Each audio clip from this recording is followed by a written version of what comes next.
Òwe ni Jésù Kristi fi máa ń ṣe ìwàásù o.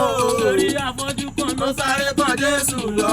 Ọmọ bàbá wo mi sàn láfọ́jú táwí máa sọ. Olùgbàlà wọn dá lóhùn fọ́ọ̀rùn sí Jésù mi sọ. Ó ní tó bá nígbàgbọ́ tó jìnnà ìjìnlẹ̀ dénú. Ọmọ ìwọ kan béèrè àfikún rẹ̀ ìwòsàn. Sẹ́rí Jésù Kristi yẹn tó bá wàásù o. Magbọ́ mi ṣẹ́fẹ̀ mi. Jésù Kristi yẹn tó bá wàásù o.